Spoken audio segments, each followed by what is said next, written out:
আমরা আমাদের লাস্ট ক্লাসে কোরিলেশন এন্ড রিগ্রেশন শুরু করেছিলাম এবং বেশ কিছুটা কিন্তু পড়ে ফেলেছিলাম। কোরিলেশন হয়তো আরো আগেই শুরু করেছিলাম, রিগ্রেশন আমরা অঙ্ক একটু করেছিলাম। রিগ্রেশন ব্যাপারটা ছিল যে আমাদের যখন ডিপেন্ডেন্ট এবং ইন্ডিপেন্ডেন্ট ভ্যারিয়েবলের মধ্যে রিলেশনশিপটা স্ট্যাটিস্টিক্যাল কোনো মডেলের মাধ্যমে আমি দেখাতে চাইবো, বা কোনো ম্যাথামেটিক্যাল মডেল বা কোনো ফাংশনাল বা কোনো লিনিয়ার রিলেশনশিপের মাধ্যমে, তখনই সেটাকে আমরা বলবো রিগ্রেশন ইকুয়েশন বা রিগ্রেশন। আচ্ছা, এখন এই রিগ্রেশনের ব্যাপারে বলতে যে আমি কিন্তু তোমাদের সাথে কিছুটা শেয়ার করেছিলাম, মনে করে দেখো যে তোমাদেরই কোন একটা এক্সপেরিমেন্টের, লাইক বার্নুল এক্সপেরিমেন্টের যে ভেলোসিটি এবং হেড লস, আচ্ছা এইটার একটা আমি ডেটা তোমাদের এমনি শেয়ার করেছিলাম, জাস্ট এমনিতেই আন্দাজের উপর আর কি। আচ্ছা, তো এখন এটার ডেটা মনে হয় আমি আন্দাজে করে দিয়েছিলাম মনে হয়, লাইক এরকম যে 141 পয়েন্ট সামথিং, এটা একটা হয়তো 2, তারপর বোধ হয় 7.84 এই টাইপের, তারপর হচ্ছে 143, জাস্ট র্যান্ডমলি কিছু ভ্যালু দিয়েছিলাম আর কি। আমার ছিল মনে হয় 7.94, এরকম এইভাবে কিছু 5-6টা ডেটা ছিল, এটার উপর একটা ছিল আর কি। তো এখন এই দুটোর মধ্যে পসিবলি ভেলোসিটি ছিল হচ্ছে আমাদের এক্স ভ্যারিয়েবলটা, আর হেড লস ছিল হচ্ছে ওয়াই ভ্যারিয়েবলটা। তোমরা যখন গ্রাফ আঁকো হয়তো এইভাবেই করো তোমরা। আচ্ছা, তো এখন এই ডাটা সেট থেকে এটা এবং এই ডাটা সেট থেকে আপনি কিভাবে ভেলোসিটি এবং হেড লসের মধ্যে রিলেশনশিপটা বা লিনিয়ার রিলেশনশিপটা বা কোনো মডেলের মাধ্যমে কিংবা কোনো ইকুয়েশনের মাধ্যমে কেমন করে বের করে আনবো, সেটা ছিল রিগ্রেশন। ওয়েল, এখন এই রিগ্রেশনের ব্যাপারটা ছিল এরকম যে দুই কিংবা ততোধিক ভ্যারিয়েবলের মধ্যে তারা কিভাবে রিলেটেড সেটা আমরা বের করে নিয়ে আসি ফাংশনালি আর কি, অবভিয়াসলি।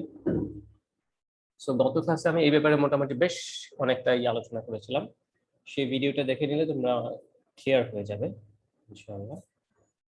তো এই ধরনের ইকুয়েশন যখন ডেভেলপ করতে বলে বা এরকম থাকবে, প্রশ্নটা হয়তো যে এস্টিমেট দ্য রিগ্রেশন ইকুয়েশন বা linear relationship between this and that variable, এরকম।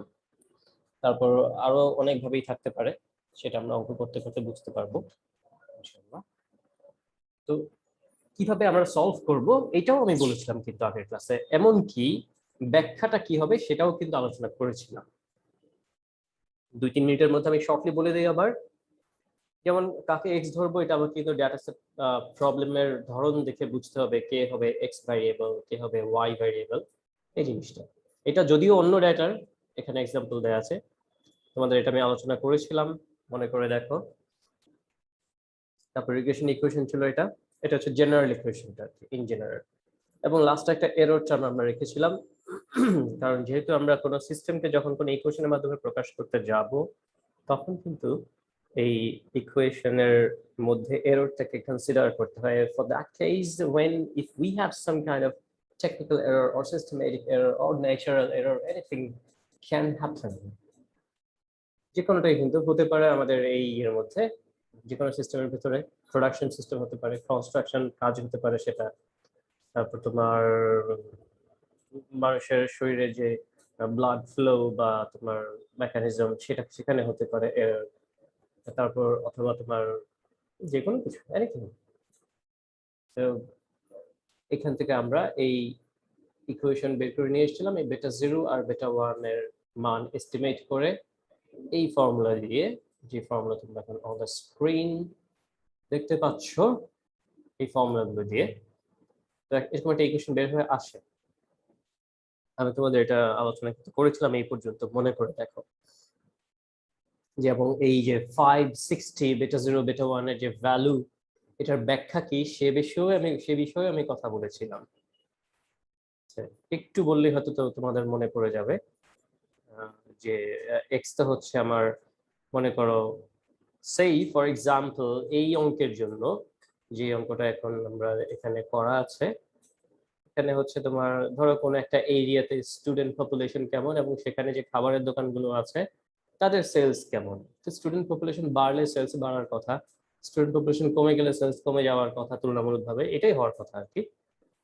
তো x ছিল স্টুডেন্ট পপুলেশন and y ছিল কোয়ার্টারলি সেলস।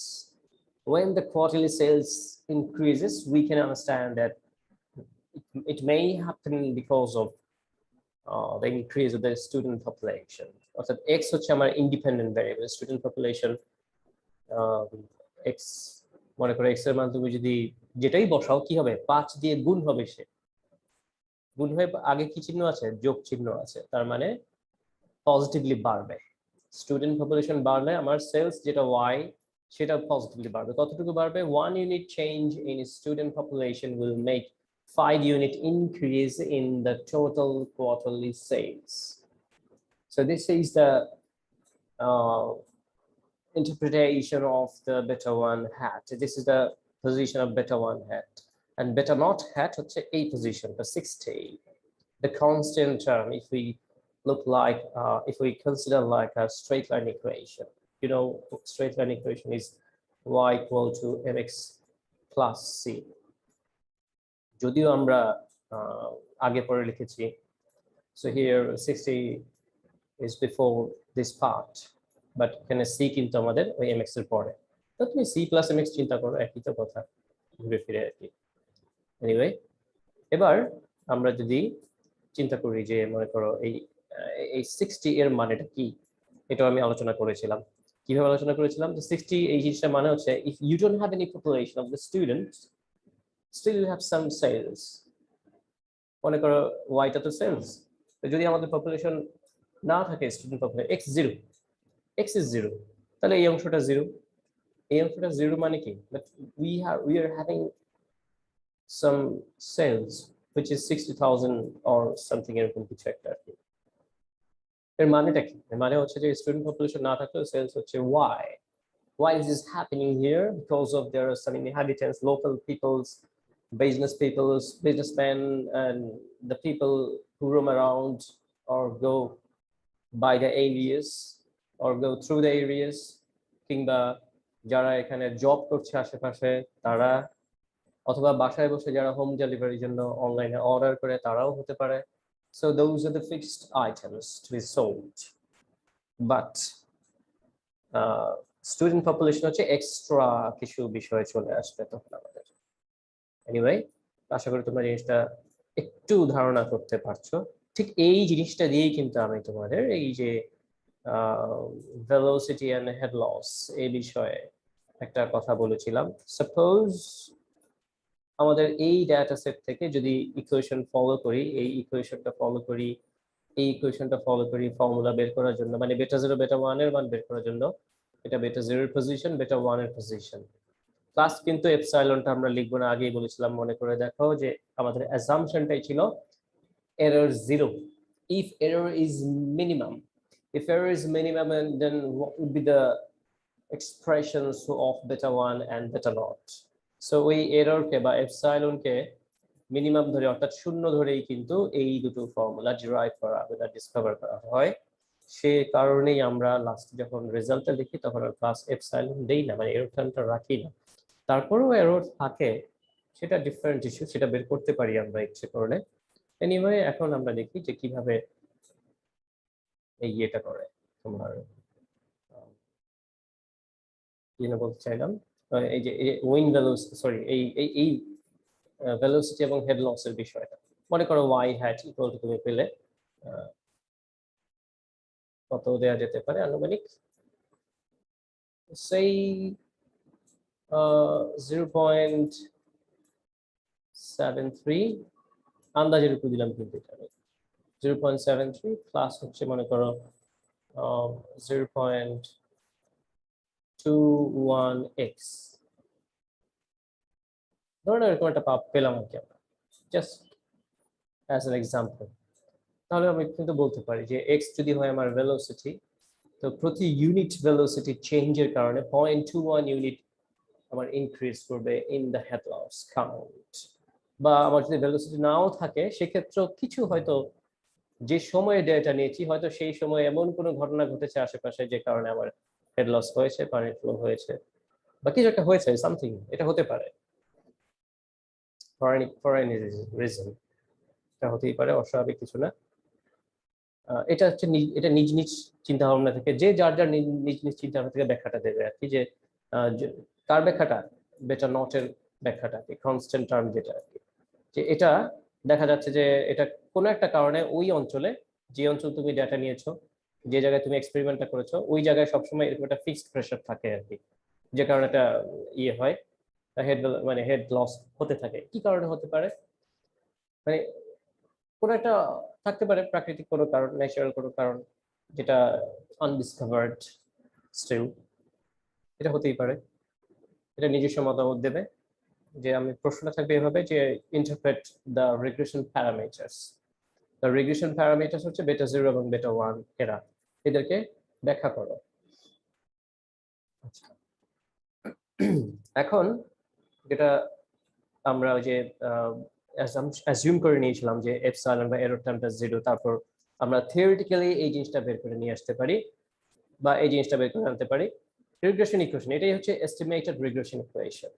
তো যেহেতু এটা এস্টিমেটেড, সে কারণে যে হ্যাট সাইনটা দেয়, আমি এটা আগের ক্লাসে আলোচনা করেছিলাম।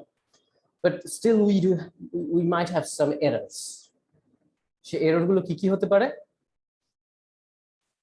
হ্যাঁ, ওই এরর গুলো যা যা মানে হতে পারে, বা যেমন হতে পারে এররটা,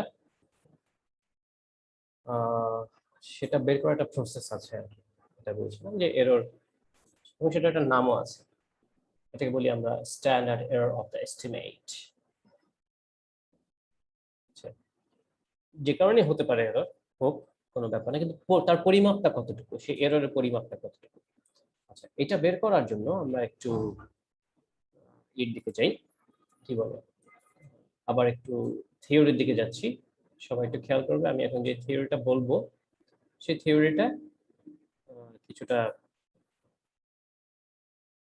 কি বলে, একটু নোট করে নিতে ভালো, নোট করে নিতে পারলে ভালো, যদি তোমরা করতে পারো তাহলে মনে থাকবে তোমাদের জিনিসটা। এনিওয়ে, তো আমি একটা ডেটা থেকে দেখানোর চেষ্টা করি তোমাদের।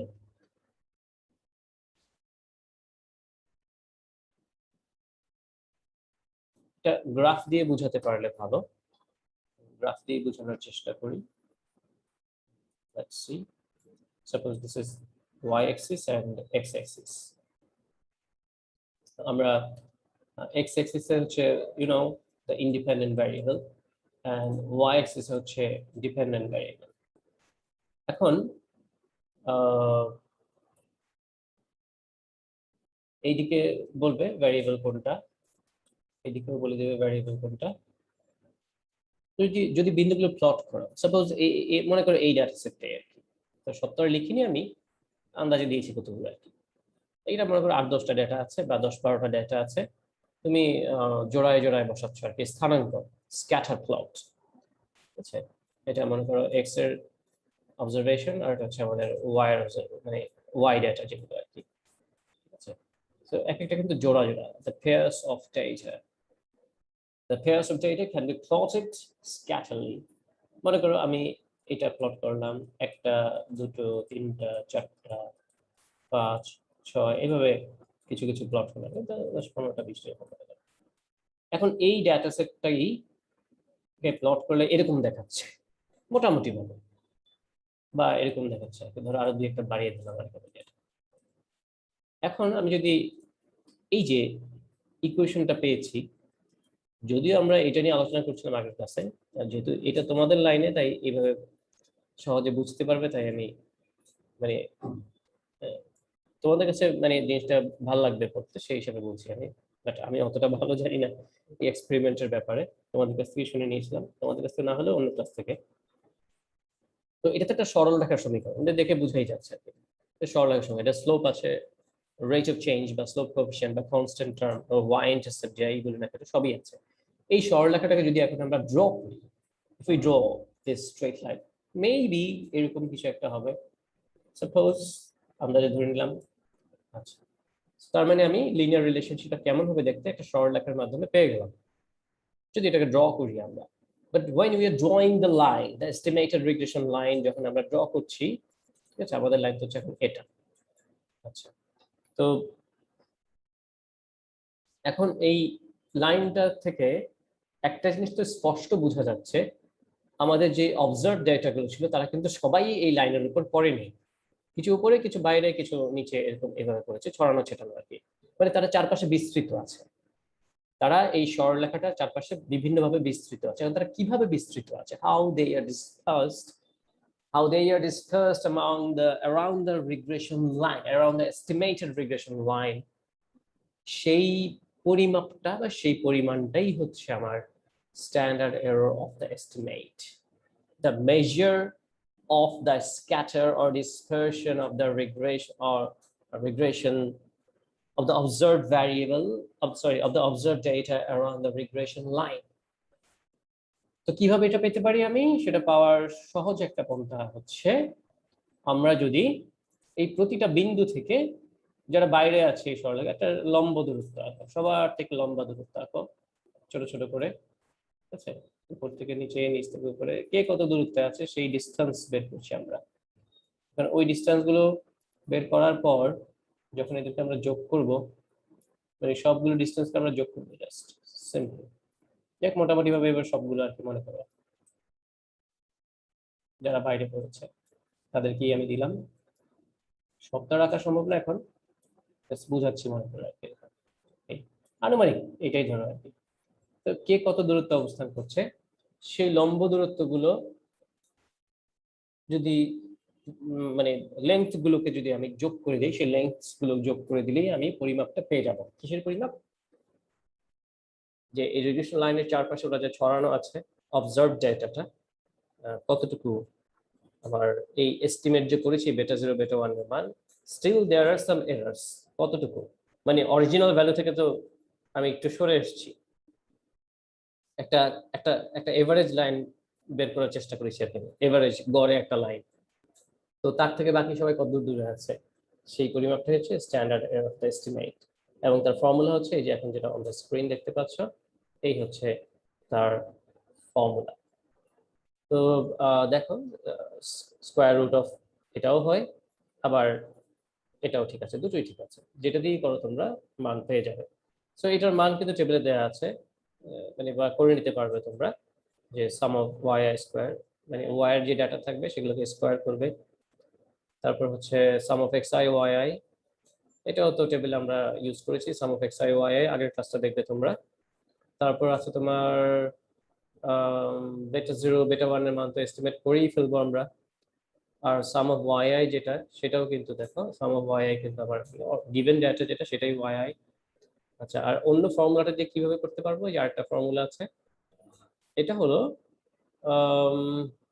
এটা বের করার প্রসেসটা হচ্ছে এই যে প্রথমটা, এই যে sum of Y I minus Y I hat square by N minus 2, যেটা ওয়াই আই তো জানি, ওয়াই আই হচ্ছে আমার যেটা গিভেন অবজার্ভ ডেটা সেটাই, what's the y I hat, y I hat হচ্ছে এই যে ইকুয়েশনটা আমরা পেয়েছি, বা এই ইকুয়েশনটা যেটা আমরা এখানে আমি একটা আন্দাজে যেটা লিখেছি, মনে করতে তো আমি ডাটা থেকেই পেয়েছি, ফর এক্সাম্পল বেটা 0 বেটা 1 এর মান এস্টিমেট করে নিয়ে। আচ্ছা, তো এখন এই যে এক্স, এই যতগুলো এক্স অবজার্ভ ভ্যালু, এই যে 141.2, 143, 12 থাকলে আরো, এই যতগুলো এক্স তুমি বসাবে প্রত্যেকটা এক্স এর জন্য একটা একটা করে তুমি ওয়াই হ্যাট পাবে। আচ্ছা, প্রতিটা ভ্যালুর জন্য, যেমন এই যে ইকুয়েশনটা এখানে অলরেডি যেটা করা আছে, দেখো Y hat equal to 60 plus 5x, কারণ এক্স এর মান যদি আমি আমি অবজার্ভ ডেটা দেখে দেখে একটা একটা করে বসাই, যেমন এক্স এর মান 2, 6, 8, 8, 12, 16, এভাবে সবগুলো যদি বসাই প্রত্যেকটা এক্স এর জন্য একটা একটা করে ওয়াই হ্যাট বেরোবে, সেটাই এখানে কিন্তু কলামে দেয়া আছে। আমি একটু মুছে ফেলি এটাকে এবার, এই যে ওয়াই হ্যাট দেয়া আছে।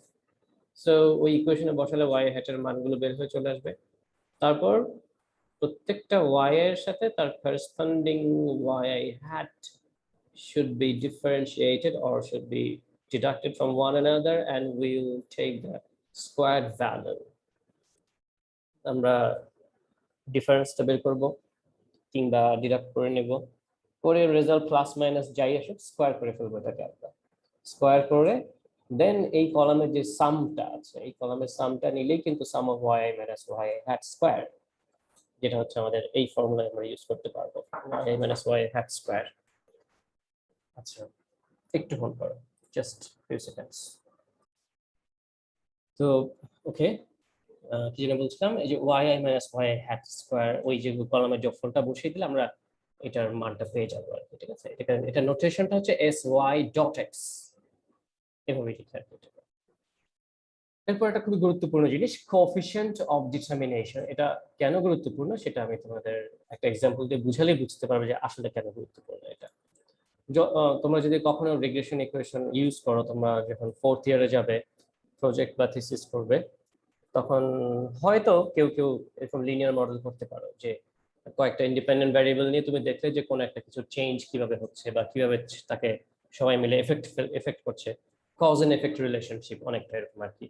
If you do like that, তাহলে তোমাকে তখন কিন্তু অবশ্যই এই কোএফিসিয়েন্ট অফ ডিটারমিনেশন এটা জিজ্ঞেস করা হবেই হবে, নিশ্চিত থাকতে পারো। এর কারণ হচ্ছে যে এই কোএফিসিয়েন্ট ডিটারমিনেন্টটা কি দেয়, এই কারণেই যে জিনিসটা দেয় সেটাই সেই কারণে এটা গুরুত্বপূর্ণ। আচ্ছা দেখো এবার আমি অন্য একটা এক্সাম্পল দিয়ে তোমাদের বোঝানোর চেষ্টা করি যে কি আসলে এটা। এখানে আমি এমনি বোঝানোর জন্য একটা জিনিস লিখে রেখেছি। Suppose we are following an ice cream factory and the factory is producing the ice cream only, which is the output, and we denote it by y. You know, y is the dependent variable and the x is the independent variable. So here independent variables are the inputs, and the inputs are for ice cream. We all know about it, that they are milk, sugar, water, electricity, gas supply, machines, labor, color and flavor, etc. and so on so on. অনেক কিছু। তুমি কিন্তু আইসক্রিমের এতগুলো input তো আছে, সাথে আরো অনেক কিছু আছে। But there might have some questions like this, যেমন ফর এক্সাম্পল তোমার এক্সপেক্টেড লেভেলটা এই এতটা হাই, আমি লাইন ড্র করে বুঝাচ্ছি জাস্ট বোঝানোর স্বার্থে, কিন্তু তুমি আউটপুট কখনো কখনো দেখা যাচ্ছে এরকম নিচে নেমে যাচ্ছে আর কি। ওই তোমার পিঙ্ক কালার লাইনটা হচ্ছে এক্সপেক্টেড, আর গ্রিন কালারের লাইনটা হচ্ছে তোমার বটল গ্রিন, যেটা ডিপ গ্রিন যেটা, সেটা তোমার লাইনটা মনে করো যে আমি কখনো কখনো এরকম আমার এক্সপেক্টেড লেভেল থেকে আউটপুট যেটা দেখতে পাচ্ছি ওই নিচে নেমে যাচ্ছে। তার মানে কি এই পরিমাণ আমার ভ্যারি করছে, কিন্তু ওই যে মনে করো এই পরিমাণ আমার ভ্যারিয়েশন হয়ে যাচ্ছে কোথায়, আউটপুটের ভেতরে ওয়াই এর মধ্যে আর কি, ঠিক আছে। এই যে ভ্যারিয়েশনের পরিমাণটা মানে মাঝের যে গ্যাপটা, ঠিক আছে, দিস ইজ এক্সপেক্টেড, ঠিক আছে। এটা হচ্ছে আমাদের এক্সপেক্টেড লেভেল, আর এটা হচ্ছে মনে করো যে মাঝে মধ্যে আমি পেয়ে যাচ্ছি অবটেইনড লেভেল, কি পাচ্ছি আর কি আমি আসলে।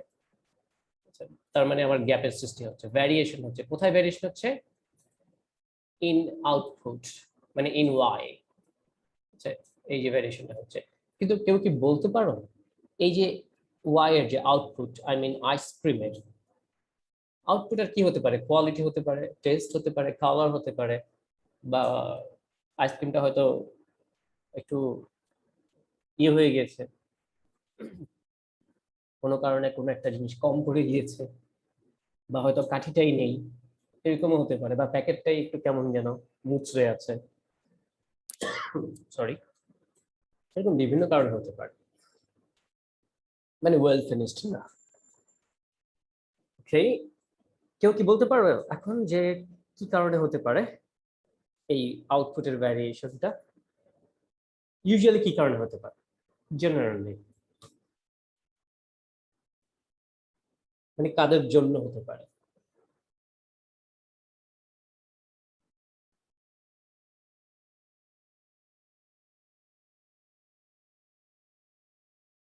Listening?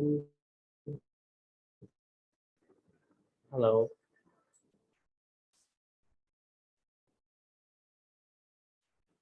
Hello?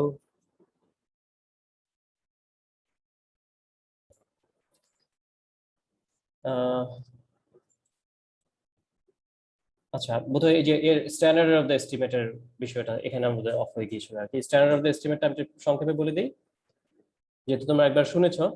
একটু একটু শর্ট নোট লিখে রাখো কষ্ট করে, যেহেতু এরকমটা হয়ে গেল, এটা আই এম সরি। এরকম একটা, আমরা যদি যে ইকুয়েশনটা পাই, ইকুয়েশনটা যদি আমরা ড্র করি, ঠিক আছে, ড্র করলে এটা একটা সরলরেখা হবে। আর যে মূল ডাটা সেটটা আমাদের আছে, সেই ডাটা সেটগুলোকে যদি প্লট করি আমরা, এক্স আর ওয়াই ডাটা থাকে তো, যারা বাইরে অবস্থান করছে তাদের থেকে কত দূরত্ব অবস্থান করছে আর কি, সেটাই হচ্ছে আমাদের, মানে কতটা লম্ব দূরত্ব অবস্থান করছে আর কি প্রতিটা বাইরে পড়ে যাওয়া বিন্দু থেকে। আমাদের তো এক্স ডাটাও থাকবে, ওয়াই ডাটাও থাকবে। সো এই যে জোড়ায় জোড়ায় থাকবে, যে সেগুলো তুমি প্লট করে স্থানান্তর করো, দেখো যে এই সবাই তো আর এই সরলরেখা দিয়ে যাবে না, মানে রিগ্রেশন ইকুয়েশন যেটা পেলাম আমরা সেটা দিয়ে যাবে না আসলে। তো কত দূরত্ব অবস্থান করছে সেই ক্যালকুলেশনই হচ্ছে এই যে এটা থেকে পাই আমরা standard error of the estimate. তো yi minus yi hat is formula, স্কোয়ারের ফর্মুলা ইউজ করতে পারো, অথবা এই ফর্মুলাটা ব্যবহার করতে পারো। এটা তো বেটা জিরোর মান আমরা আগেই জানি, বেটা ওয়ান এর মান জানি, sum of x I Y i টেবিলে আছে। সাম অফ ওয়াই স্কোয়ার না হয় টেবিল থেকে আমরা একবার করে নেব। এই যে sum of Y I square, এটা করে নিলাম। তারপর yi minus yi hat whole square, এটা দিয়েও করতে পারি ইচ্ছে করলে। সেক্ষেত্রে yi হ্যাটটা বের করতে হবে। yi হ্যাট কিভাবে পাবো? এই যে এই ইকুয়েশনের মধ্যে আমরা x এর মানগুলো বসাবো, যে 5x, তো x এর মান তুমি যেটা গিভেন অবজারভেশন থাকে একটা একটা করে বসাও, প্রতিটা x এর জন্য একটা করে yi হ্যাট পাবে তুমি। তো সেই yi হ্যাটের একজন আরেকটা কলাম করো, এই যে yi হ্যাট, এটা আমি জাস্ট পুরোটা করিনি, কিছু করে রেখেছি। তারপর তুমি এই অবজার্ভ yi এর সাথে তার নিজ নিজ yi হ্যাটের ডিফারেন্সের স্কয়ার বের করো, yi minus y hat square. এই কলামের যোগফলটাই হচ্ছে ওটা। এখন এখানে মান বসালে তোমরা যা পেয়ে যাবে standard error of the estimate, যে কিভাবে যারা এই, আমি যে রিগ্রেশন ইকুয়েশনটা বের করেছি যেটা একটা সরল রেখা, সরল রেখাটা যদি এইভাবে ড্র করি এবং অবজার্ভ বিন্দুগুলোকে যদি প্লট করি, স্ক্যাটার প্লট করি, তাহলে দেখবো চারপাশে ছড়ানো আছে, সেই ছড়ানোর পরিমাপটা কতটুকু সেটাই হচ্ছে এটা। এরপর হচ্ছে কোএফিসিয়েন্ট অফ ডিটারমিনেশন, এটাকে আমি বলেছিলাম এইভাবে বলেছিলাম যে, মনে করো এই এক্সাম্পলটা দেওয়ার চেষ্টা করেছিলাম। আমাদের এখানে একটা ice cream factory, suppose for example একটা আইসক্রিম ফ্যাক্টরিতে আমার আউটপুট হচ্ছে আইসক্রিম, সেটাকে ওয়াই ধরলাম, আর ইনপুট হচ্ছে গিয়ে আমার এরা সবাই ইন্ডিপেন্ডেন্ট ভ্যারিয়েবল, এরা হচ্ছে সবাই এক্স আই, ইন্ডিপেন্ডেন্ট ভ্যারিয়েবল, ঠিক আছে। এটা হচ্ছে x1, x2, x3, এভাবে যতগুলো থাকে। সো কখনো কখনো দেখা যায় কি, আমি যেরকমটা চাচ্ছি আমার আউটপুট আসবে, মনে করি এটা আমার এক্সপেক্টেড লেভেল, কিন্তু আমি পাচ্ছি মাঝে মধ্যে এই লেভেলে, মানে কমে যাচ্ছে, আমার ভ্যারিয়েশন হচ্ছে, আচ্ছা কিসের, ওয়াই এর, ঠিক আছে। এটা হচ্ছে ওয়াই এর আউটপুটের কথা বলছি আমি। দিস ইজ এক্সপেক্টেড লেভেল, ঠিক আছে, উই এক্সপেক্টেড তার জন্য, ওয়াই এর জন্য, কিন্তু কিন্তু পাচ্ছি এই লেভেল, এটা হচ্ছে অবটেইনড লেভেল আর কি আমাদের। আচ্ছা, তার মানে একটা ভ্যারিয়েশন হয়ে যাচ্ছে আমার মাঝখানে। তো ভ্যারিয়েশনটা কি তাহলে? এই মাঝে যে গ্যাপটা সৃষ্টি হচ্ছে, সেই গ্যাপটাই হচ্ছে আমার ভ্যারিয়েশন ইন ওয়াই, ঠিক আছে, ইন ওয়াই। এই পরিমাপটা, ভিতরের এই গ্যাপটা, এই গ্যাপটা একটু বড় করে দেখাই দেখাই আমি। মনে করো এই গ্যাপটা হচ্ছে এতটুকু আর কি, জাস্ট এমনি বোঝানোর জন্য আমি বলছি, এখন বড় করে দেখাচ্ছি। তো এই যে এতটুকু জায়গা, এটা কিসের জন্য? এতটুকু হচ্ছে আমার ভ্যারিয়েশন ইন ওয়াই, আউটপুটে ভ্যারিয়েশন হচ্ছে। কার জন্য হতে পারে ভ্যারিয়েশন গুলো? ইনপুটের জন্য হতে পারে, সোজা কথা। কারণ কোনো কিছু যখন প্রোডাকশন করো বা কাজ করো, যে রেজাল্ট গুলো থাকে সেখানে যে উল্টাপাল্টা হয়, ভুল ভ্রান্তি হয়, অবভিয়াসলি ইনপুটের মধ্যে হয়। ইনপুট তো অনেক কিছু মিলে ইনপুট হতে পারে সেটা।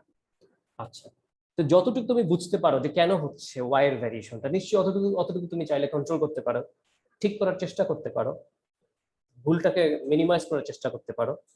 তো যতটুকু বোঝা যায় যে হ্যাঁ, এই ওয়াই বা আউটপুটের যে ভ্যারিয়েশনটা হচ্ছে কেন হচ্ছে, কাজের জন্য ইনপুটের এই এই কারণে হচ্ছে আর কি। সাপোজ ফর এক্সাম্পল যে আমার আইসক্রিম কি হতে পারে, ফর এক্সাম্পল আইসক্রিম আমার দেখা যায় আইসক্রিমের কাঠিটাই নেই, প্যাকেটটা মনে করো একটু মুচড়ানো, ঠিক মতো নেই, বা সামহাও আইসক্রিমের টেস্টটা কেন যেন পারফেক্ট লাগছে না, কালারটা ফ্লেভারটা কেন যেন ঠিক মনে হচ্ছে না। এগুলো হচ্ছে যে ভিতরে ইনপুট গুলো ঠিক মতো মানে ম্যানেজ করা হয়নি, সে কারণেই। তো যতটুকু তুমি জানো যে হ্যাঁ এই কারণে হতে পারে ওয়াই ভ্যারিয়েশনটা, নিশ্চয়ই যতটুকু তুমি কন্ট্রোল করতে পারো। তো যতটুকু বোঝা যাবে সেই পরিমাণটা কি আমরা বলি কোএফিসিয়েন্ট অফ ডিটারমিনেশন। যেখানে এই নামটা তোমরা এখন দেখতে পাচ্ছ, এই যে দেখো কোএফিসিয়েন্ট অফ ডিটারমিনেশন, এটা খুবই গুরুত্বপূর্ণ একটা বিষয়। এটা যে কেন এটা গুরুত্বপূর্ণ, কারণ আমি বুঝতে পারি যে আউটপুটের ভ্যারিয়েশন যাই আছে, আউটপুটের ভ্যারিয়েশন তার কতটুকু আমি চাই পারবো ইচ্ছা করলে কন্ট্রোল করতে আর কি। সেটা তো অত্যন্ত গুরুত্বপূর্ণ বিষয় সেটা আর কি। আচ্ছা, সো মনে করো এইটুকু তুমি এই পুরোটাই মনে করো হচ্ছে আমার 100% ভ্যারিয়েশন ইন ওয়াই। এই মাঝে যে একটু আগে আমি একটা গ্যাপ দেখালাম, এই যে গ্যাপটুকু, এই গ্যাপটুকু আমি বড় করে দেখাচ্ছি। মনে করো এটা মনে করো আমার টোটাল 100% ভ্যারিয়েশন ইন ওয়াই।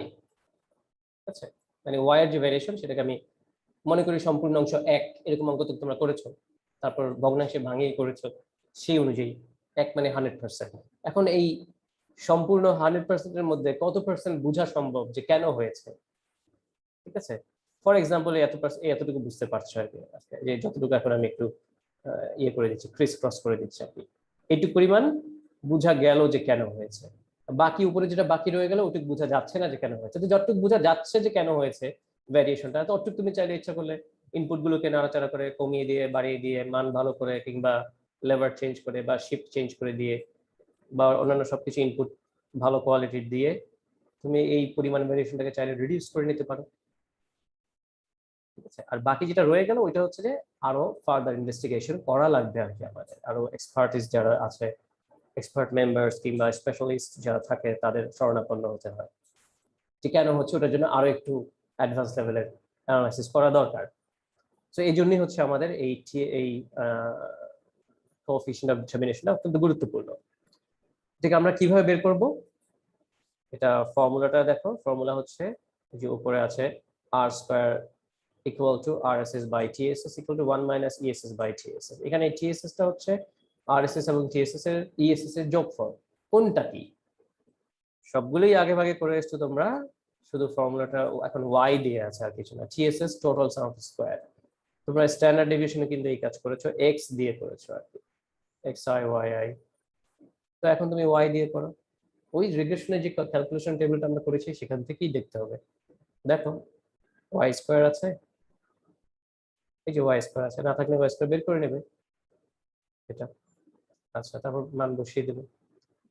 এবার প্রথমে তারপর ইএসএস টা বলি। এর সার্ভিস করে আমরা বের করেছি অলরেডি, এই যে এইটার ক্যালকুলেশনের জন্য এখানে ইএসএস কিন্তু আমরা অলরেডি করে ফেলেছি, জানি কিভাবে করতে হবে। আচ্ছা আচ্ছা, আবার চাইলে রিগ্রেশন সার্ভিস করে করতে পারো। সেটা কিভাবে করবে, তার জন্য একটা কলাম বাড়াতে হবে আর কি আমাদের ওই ক্যালকুলেশন টেবিলে। ওই যে ওয়াই আই হ্যাড গুলো পেলাম আমরা, তার থেকে ওয়াই বারটাকে, প্রত্যেকটা ওয়াই আই হ্যাড থেকে ওয়াই বার মাইনাস করে স্কোয়ার করতে হবে, তারপর সেই কলামের যোগ বের করতে হবে। ঠিক আছে, অর্থাৎ এই টেবিলটার ডান পাশে আরেকটা কলাম বাড়বে, তার আগে ওয়াই বারটা বের করতে হবে। তো এই যে ওয়াই আই হ্যাড গুলো পাওয়া যাচ্ছে, প্রত্যেকটা ওয়াই আই হ্যাড থেকে ওয়াই বারকে মাইনাস করবে, করে স্কোয়ার, তারপর যোগফল। তো রেজাল্ট কি হতে পারে, আমাদের আর স্কোয়ার মান কিন্তু 0 থেকে 1 এর মধ্যে থাকবে, এটা মাথায় রাখতে হবে সবসময়, এর বাইরে যাবে না। টিএসএস সাপোজ এরকম, ক্যালকুলেশন আর দেখাইনি, নিজেরা করে নিতে পারবে ইনশাআল্লাহ। ইএসএস মনে করো এরকম, তাহলে আর স্কয়ার কি হবে, সেকেন্ড ফর্মুলাটা ব্যবহার করি আমরা, 1 মাইনাস, যেহেতু ইএসএস আছে, চাইলে তুমি আরএসএস বের করে নিতে পারো, যেহেতু ওই দুটোর যোগফল হচ্ছে টিএসএস। তো কত পেলাম, মনে করো 0.84। এটা মানে কি, এটা একটু আগে যে বললাম যে ওয়াই এর যে ভ্যারিয়েশনটা হচ্ছে, যে পরিমাণ ভ্যারিয়েশন ওয়াই এর বোঝা সম্ভব যে কেন হচ্ছে, রিয়েলাইজ করা সম্ভব, এক্সপ্লেইন করা সম্ভব, কাদের মাধ্যমে, ইনপুট গুলোর মাধ্যমে, সেই পরিমাণটাকে আমি বলছি কোএফিসিয়েন্ট অফ ডিটারমিনেশন। সো এটাকে পার্সেন্টেজে কনভার্ট করে সাধারণত বলি আমরা, that is 84.8% variation in Y can be explained by the variation in X. যে ওয়াই এর যে ভ্যারিয়েশনটা হচ্ছে আউটপুটের, তার 84.8% ব্যাখ্যা করা সম্ভব এক্স এর ভ্যারিয়েশনের মাধ্যমে। তার মানে এই পরিমাণ তুমি চাইলে কন্ট্রোল করার চেষ্টা করতে পারো, ইনপুট গুলোকে কখনো বাড়িয়ে কমিয়ে, কোয়ালিটি ভালো করে, বা একটু এদিক ওদিক করে দিয়ে। আরো যে 15% রয়ে গেল, সেটা হয়তো তার জন্য আরো কিছু এক্সপার্ট বা স্পেশালিস্ট যারা আছে তাদের সাহায্য নিতে হতে পারে, বা তোমাকে আরো ফার্দার অ্যাডভান্স লেভেলের অ্যানালাইসিস করতে হতে পারে। তো এই ছিল আমাদের রিগ্রেশনের। আর এই যে বেটা জিরো বেটা ওয়ানের যে ব্যাখ্যা, এটা কিন্তু আসলে অন্য একটা এক্সাম্পলের ব্যাখ্যা।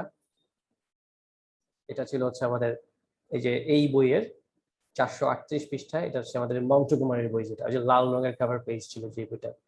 এই যে উইন্ডমিল পাওয়ার একটা ডাটা ছিল, 25টা অবজারভেশন, যে উইন্ড ভেলোসিটি কমার বা বাড়ার কারণে ডিসি আউটপুট কেমন হয়। উইন্ডমিল তোমরা সবাই দেখেছো টিভিতে, বা কেউ কেউ হয়তো বাস্তবেও দেখেছো। তো ইনপুট তো হচ্ছে আমার উইন্ড ভেলোসিটি এক্স, তো তার একটা রিগ্রেশন লাইন ওরা সামহাউ বের করেছে। এই যে দেখা যাচ্ছে এটা, এটার এই যে এটার পজিশনটা, এটা তো হচ্ছে বেটা নট এর মান, এটা বেটা ওয়ান এর মান।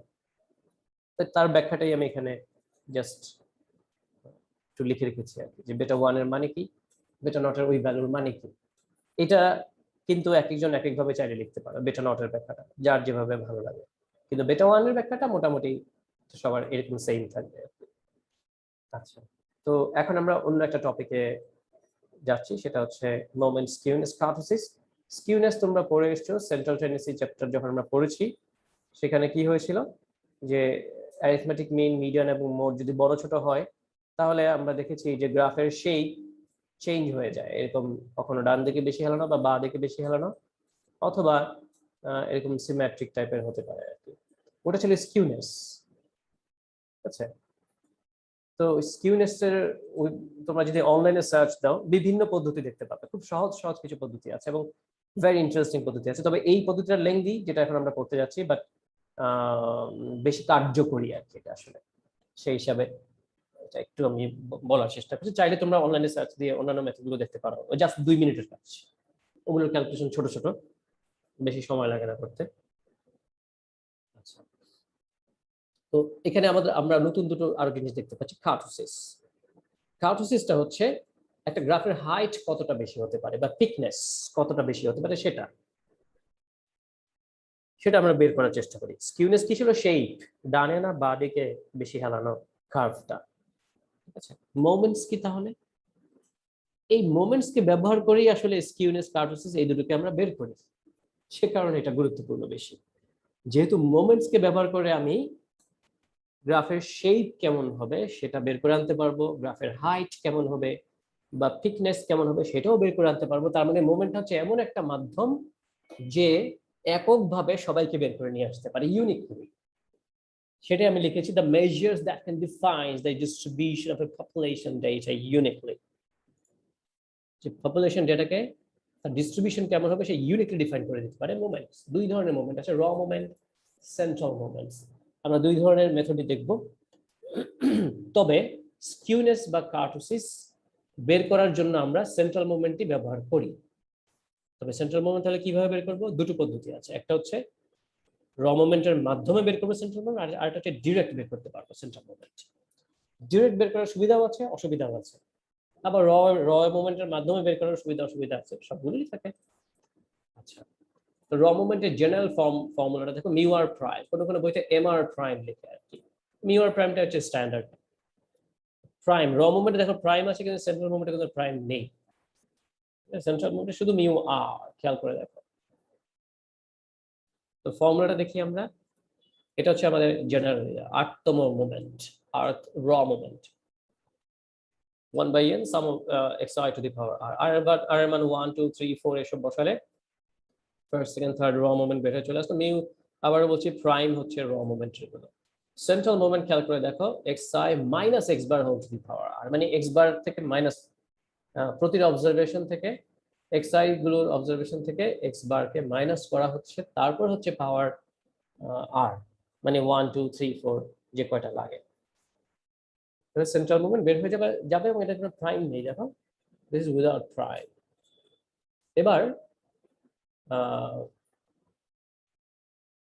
এই র মোমেন্টকে ব্যবহার করে কিভাবে সেন্ট্রাল মোমেন্ট বের করা যাবে? Central moments in terms of র মোমেন্টস, এটা আসলে অনেক বড় বড় ক্যালকুলেশন দরকার নেই, শুধু ফর্মুলা দেখে রাখো। সেন্ট্রাল মোমেন্ট বের করা হবে এই ফর্মুলা দিয়ে, থার্ড সেন্ট্রাল মোমেন্ট এটা দিয়ে, ফোর্থ সেন্ট্রাল মোমেন্ট এটা দিয়ে। আরেকটা বিষয়, first central moment always zero, always, যে কোনো ডেটা সেটের ক্ষেত্রে। ফার্স্ট র মোমেন্ট না, কিন্তু first central moment always zero. আচ্ছা, যাই হোক, হয়তো কোনো কোনো ডেটার ক্ষেত্রে এক্স্যাক্টলি জিরো হবে না, কিন্তু হয়তো 0.0001 এরকম কিছু আসবে, মানে জিরোর মতোই আর কি। এবার সেন্ট্রাল মোমেন্ট কেমন করে পাবো সেটা তো দুটো পদ্ধতি আমরা দেখলাম, একটা ডিরেক্ট আর একটা হচ্ছে যেরকম র মোমেন্টকে ব্যবহার করে। আমি এটাই করেছি, তোমরা চাইলে ওটা করতে পারো। এটার আসলে ডাটা সেটটা তো দেখেই মানে এটার ফর্মুলা দেখেই বোঝা যাচ্ছে কি করতে হবে।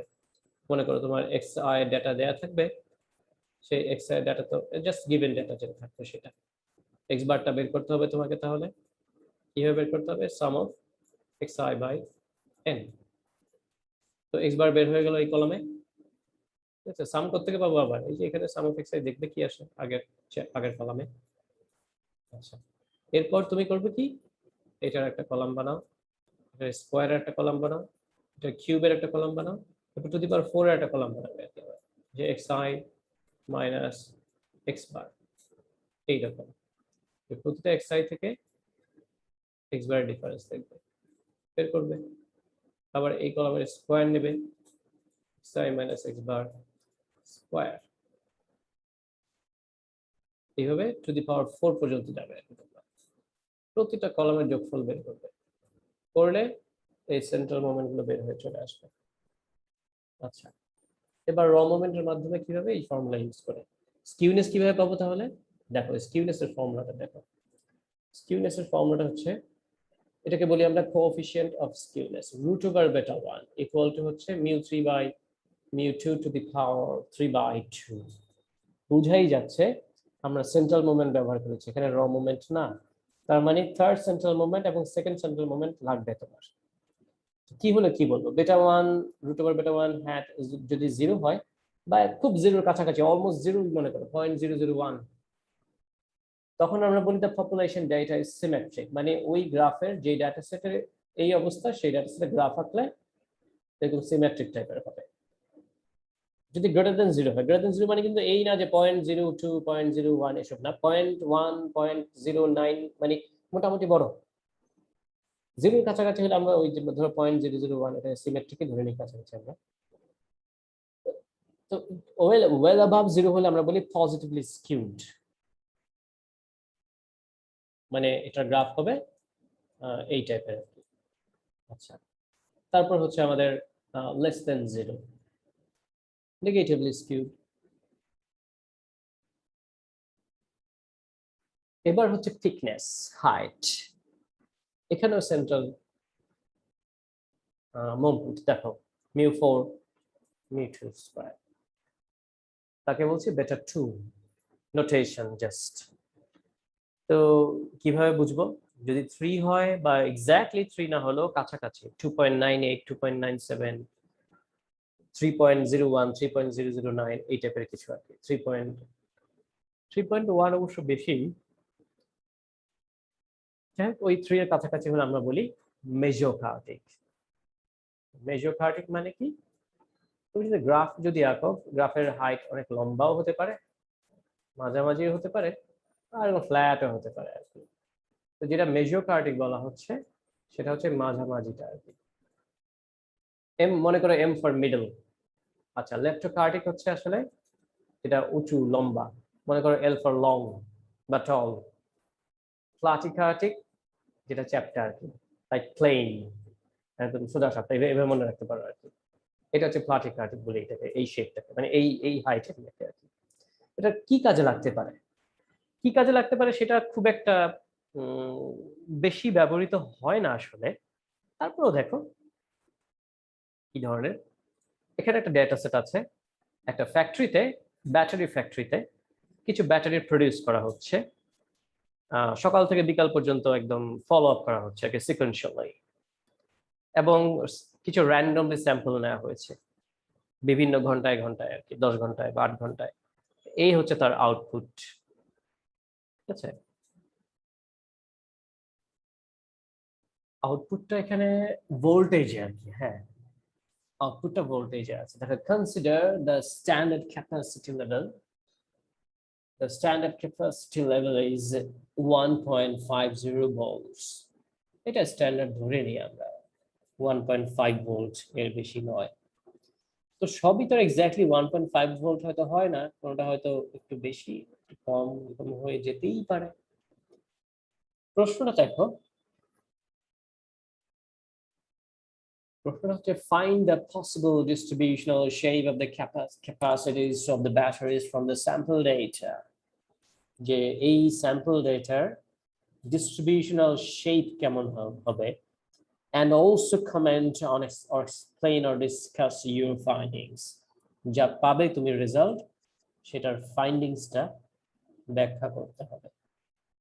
তো আমি র মোমেন্ট ব্যবহার করেছি, দেখো ক্যালকুলেশন টেবল ফর এটা x square x cube x to the power 4, এই ডাটাগুলো এবং ডাটাগুলো সিরিয়াল চেঞ্জ করবে না, কোশ্চেনে যেই সিরিয়ালে থাকে সেই সিরিয়ালে লিখবে। এটা কোনো রুল না, তবে রাখলে ভালো, ব্যাখ্যায় সহজ হয়।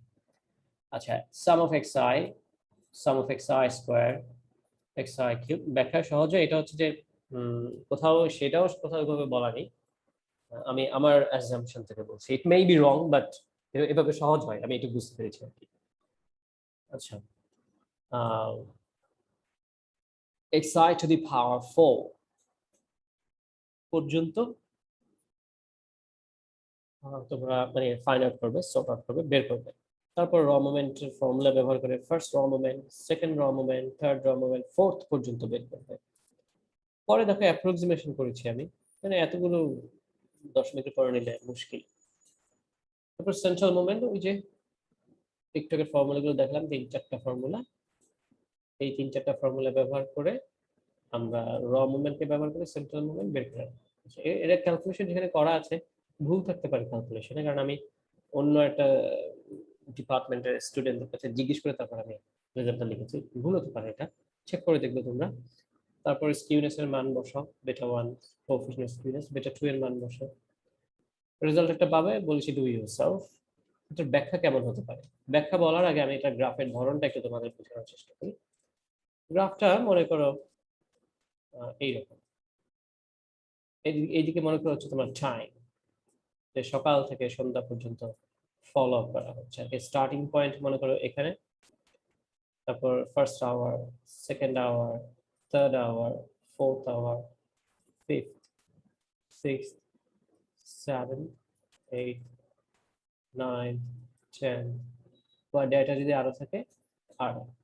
এইদিকে কিন্তু অবশ্যই বলতে হবে this is our time. Sir আমাদের ক্লাস আজকে কয়টা পর্যন্ত হবে? এই যে এটা বলেই শেষ,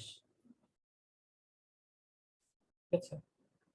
তো এই যে এখানে দেখো ওয়াই অ্যাক্সিসে আমরা হচ্ছে ভোল্টেজ গুলো কনসিডার করবো। মনে করো এখানে হচ্ছে ফর এক্সাম্পল এটা হচ্ছে 1.3, এটা মনে করো 1.35। এখানে আমি একটা জিগজ্যাগ লাইন দিই, কারণ অত স্পেস নেই এত কিছু দেখানো হয়।